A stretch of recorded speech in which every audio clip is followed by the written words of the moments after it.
Oi pessoal, a partir dessa aula a gente fecha o ciclo aí da primeira etapa do ensino remoto. Vamos estudar a função de primeiro grau.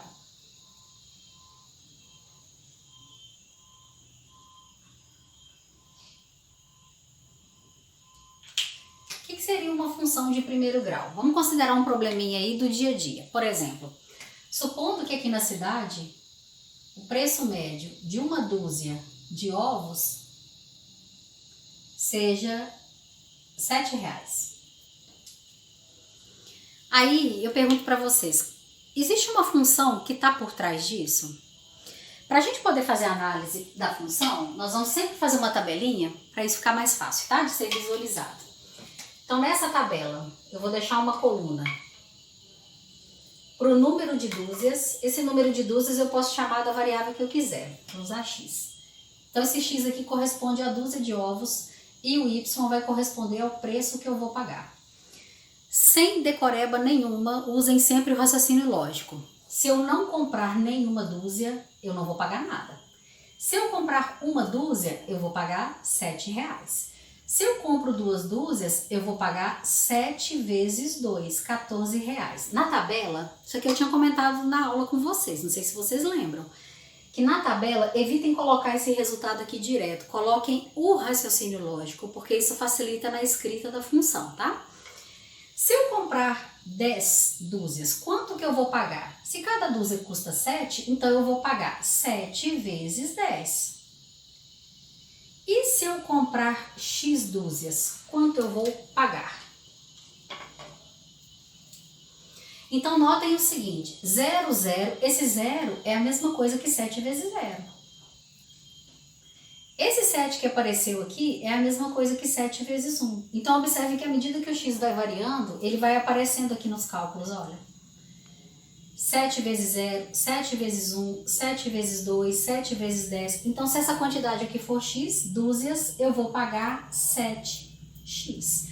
Logo, a minha função é y igual a 7x ou f de x que é igual a 7x. Pessoal, o preço depende da quantidade de ovos. Faz sentido essa informação? Então, esse x é a variável que a gente chama aí de domínio e a função, ou y, né, é o que a gente chama aí de imagem. Tanto que eu vou pagar depende da quantidade de dúzias que eu comprar. Como que fica o gráfico disso? Na hora de fazer o gráfico,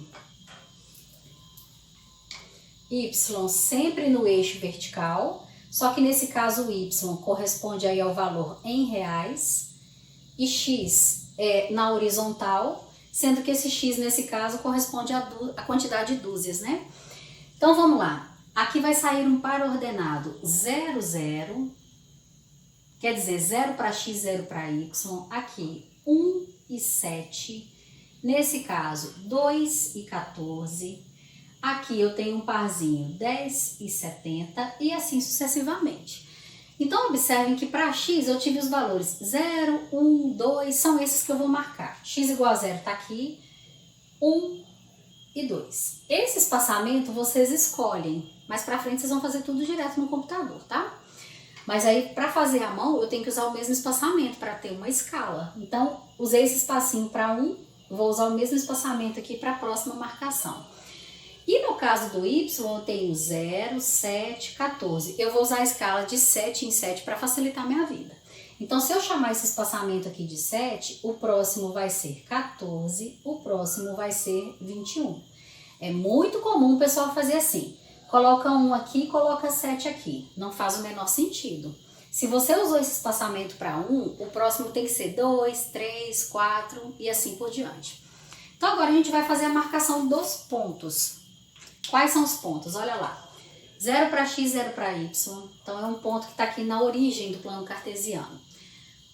1 e 7, 1 para x, 7 para y, marquei o ponto.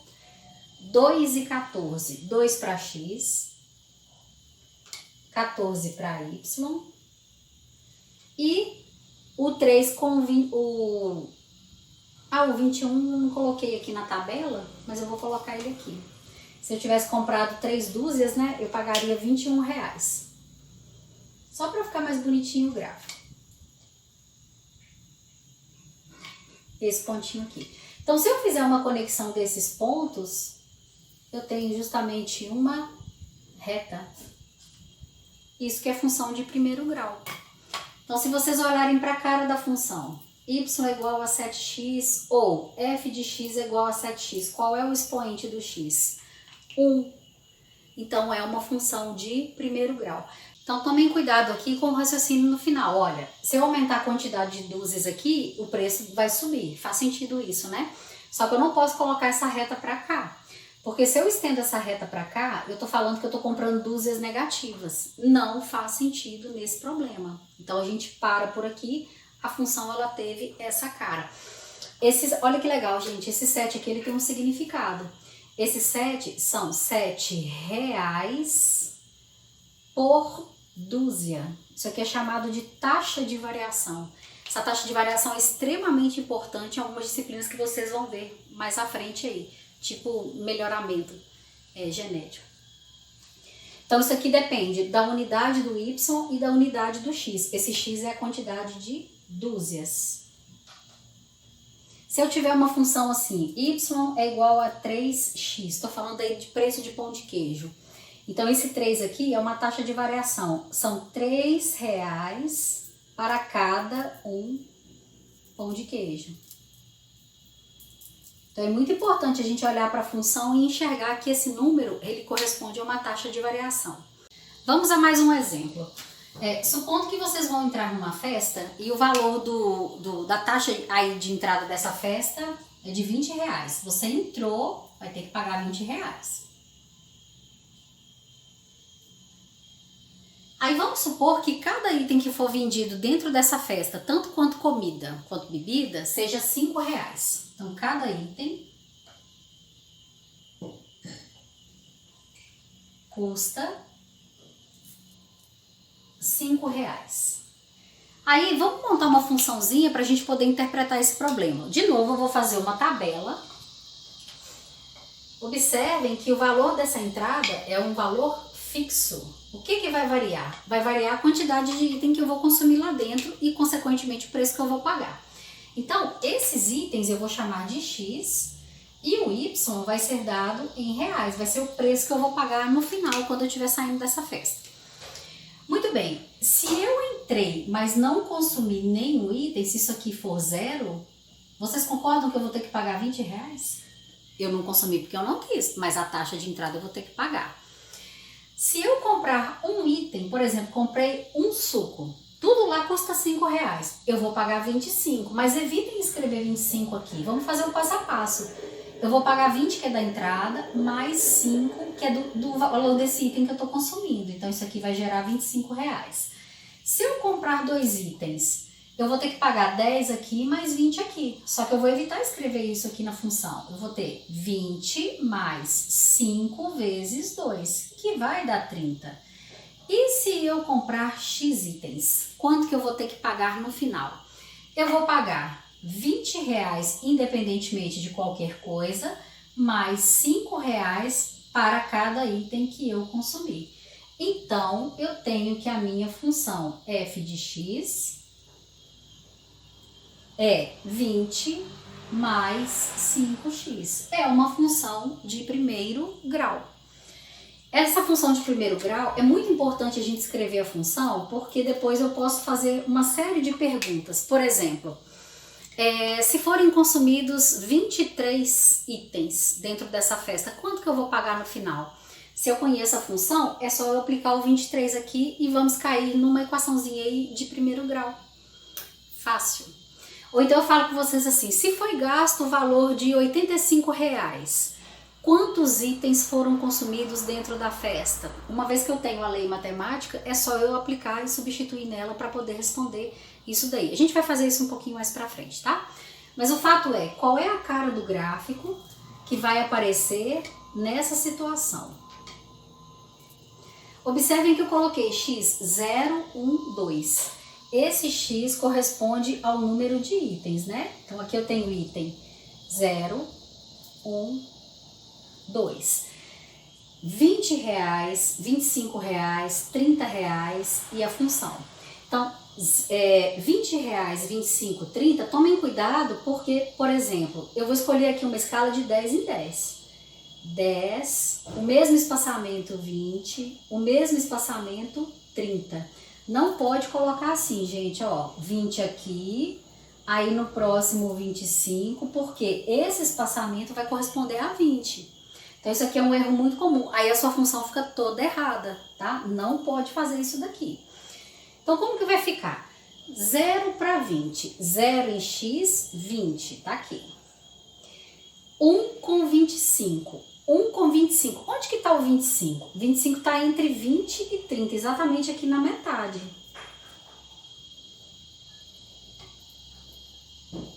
Então tá aqui. E 2 com 30,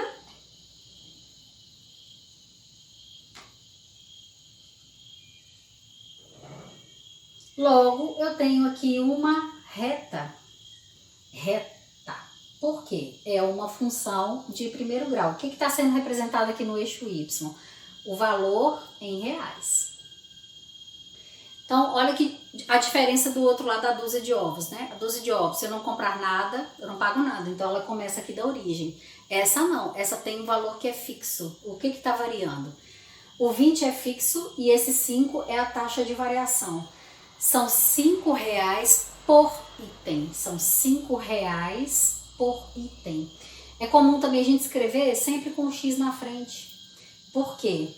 Porque a função de primeiro grau, de modo geral, ela tem essa cara, ax mais b. Mas se você deixa assim, não fica errado não. O mais importante é você interpretar. Então vamos fazer algumas análises. Aqui eu tive reta crescente, mas tem situações também que a reta pode ser decrescente, tá? Vamos para a definição. Bom, pessoal, então a função de primeiro grau, ela pode ser escrita como y é igual a x mais b, ou simplesmente f de x, que é igual a x mais b, sendo que esse a, ele representa uma taxa de variação. Essa taxa de variação, ela vai ter um significado conforme o problema. À medida que a gente for vendo os problemas, eu vou insistindo nisso, tá? Para vocês interpretarem direitinho, que não vale a pena decorar absolutamente nada. E aí a gente viu naqueles dois exemplos que esse gráfico pode ser uma reta. No caso dos dois, nós vimos que foram retas crescentes. Essas retas podem passar em qualquer ponto aqui, tá? De modo geral. Mas acontece que a gente tem situações também com retas decrescentes. Que é um exemplo de reta decrescente. Você compra um carro, aí vamos supor que o carro que você comprou custou R$30 mil. O que acontece com o valor do carro a cada ano? Ele vai depreciando. Então vamos supor que a cada ano o seu carro diminua R$5 mil. Então você comprou por 30, depois de um ano 25, depois de 2 anos 20 mil, depois de 3 anos 15 mil e assim por diante. Quando você coloca essas informações no gráfico, você vai observar que é uma reta, mas é uma reta decrescente, justamente porque teve uma diminuição ao longo dos anos, ok? Muito bem. Então, de modo geral, quando a gente tiver retas crescentes ou decrescentes, função de primeiro grau. Qual é a diferença dessa para essa? A única diferença é que nesse caso aqui, o valor de A, ele é positivo, então ele é maior que zero. Quando a reta é decrescente, esse valor é negativo. Gente, é muito importante interpretar isso só de olhar para a função. Por quê? Nos conteúdos que vocês terão ao longo do curso, vocês terão que fazer interpretação de gráficos o tempo todo. E a interpretação, ela começa, a partir de um gráfico, você consegue enxergar a cara da função, e a partir da função a gente tem que enxergar a cara do gráfico também. Tá? Vamos ver a diferença desses dois casos. Pessoal, vamos fazer a construção de 4 gráficos das funções f de x, g de x, h de x e a função y. Notem o seguinte, x menos 3, função de primeiro grau. Menos 3x mais 6, função de primeiro grau. 2x, também de primeiro grau. Menos x menos 3, primeiro grau. Todas elas têm x elevado a 1. O que está mudando de uma para outra? Observem que esse A aqui ó, é 1 positivo, então vai dar uma reta crescente. Menos 3, reta decrescente. 2x, então esse 2, reta crescente, menos x, menos 1, então isso aqui vai dar uma reta decrescente. E tem uma coisa legal também. Esses números que aparecem aqui, ó, menos 3, 6, aqui é o 0 e aqui é menos 3, eles têm um significado também. Uma coisa fundamental, se você já identificou que a função é de primeiro grau, então é uma reta. Quantos pontos que a gente precisa no mínimo para construir uma reta? Apenas 2. Então na tabela eu preciso colocar só 2 pontos, não tem necessidade de colocar mais. Eu posso escolher esses valores, eu vou escolher 0 e 1. Por quê? Porque é fácil fazer conta com 0 e fazer conta com 1 também. Então se x é igual a 0, deixa eu colocar aqui de preto. O f de x vai ser 0 menos 3, que vai dar menos 3. Quando x é igual a 1, o y vai ser 1 menos 3, que é igual a menos 2. Daqui a pouco a gente faz o gráfico disso. Se eu escolher quaisquer valores aqui para x, eu gosto do 0 e 1, mas pode ser qualquer um, tá? Aqui eu vou ter menos 3 vezes 0 mais 6, que vai resultar em 6. E aqui eu vou ter menos 3 vezes 1 mais 6, que vai dar menos 3 mais 6, 3. Para essa função, se x for 0, o y vai ser 2 vezes 0, que é 0. Se o x for 1, o y vai ser 2 vezes 1, que é igual a 2. E nessa daqui, se o x for 0, eu vou ter menos 0 menos 3, que vai dar menos 3. E menos 1 menos 3, que vai dar menos 4. Então, eu vou colocar todas essas funções no mesmo plano cartesiano, porque meu quadro improvisado aqui é pequenininho. Gente, eu coloquei para x só 0 e 1, né? 0 do x está aqui, eu vou colocar 1 aqui com esse espaçamento. Não esqueçam de colocar o sentido de crescimento do eixo e identificar também a variável, tá? Nesse caso é x. Muito bem. O y, a gente tem uma variação aí, ó, menos 3, menos 2, 6, 3. Então, eu vou usar esse espaçamento aqui, ó. 1, 2, 3, 4, 5 e 6.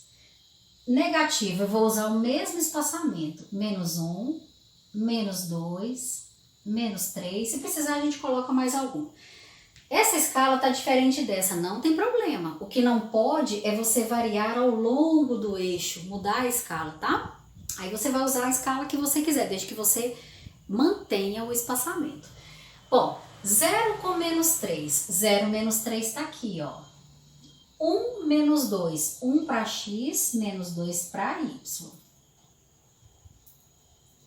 Aqui, então, eu tenho uma reta crescente, olha que legal, crescente, porque se 1 é positivo, essa reta eu chamei de f de x. Bom, então agora fazendo o gráfico da g de x.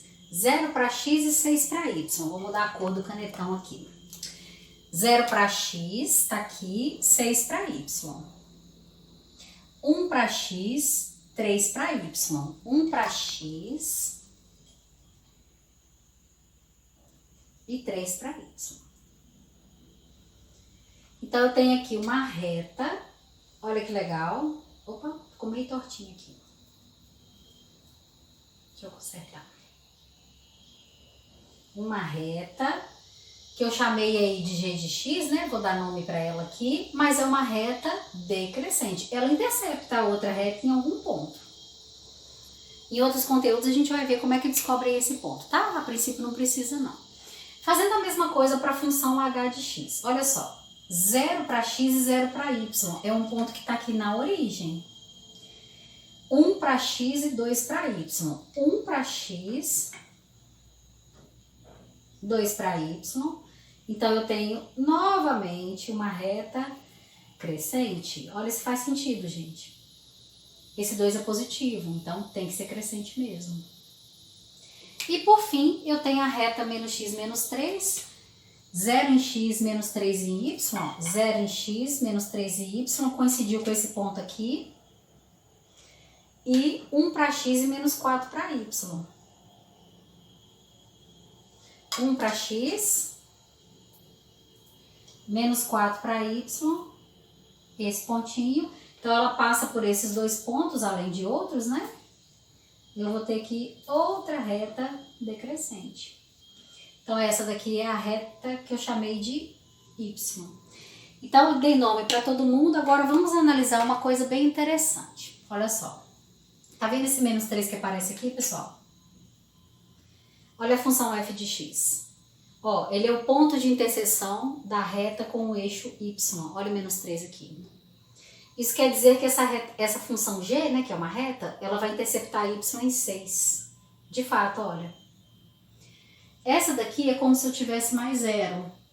Então, ela intercepta aqui, ó, o y no zero, ou seja, ela passa pela origem. E esse menos 3, olha ele aqui da última função, menos 3. Então, isso quer dizer o seguinte, que se eu der para vocês uma função assim, ó, y é igual a 5x mais 2, o que eu já sei? Eu já sei que ela vai interceptar o eixo y em 2, e pelo fato desse 5 ser um número positivo, ela vai ser uma reta crescente. Agora, se ela vai ter essa inclinação, ou essa, aí vai depender da escala que a gente está fazendo, né? E uma coisa legal é que esse 5 aqui, ele representa a taxa de variação. Quanto maior for essa taxa de variação, mais inclinada vai ser essa reta. Então, se eu tiver a reta 5x mais 2 e uma outra é 3x mais 2, o que isso quer dizer? Vamos fazer aqui, só um esboço. Ambas passam por esse ponto aqui, ó, no eixo y. Porém, essa não tem um número maior do que essa aqui tem uma taxa de variação maior. Então, ela vai ser uma reta inclinada. Essa 3x aqui vai ser uma reta menos inclinada, justamente porque esses números me falam sobre taxa de variação, ok?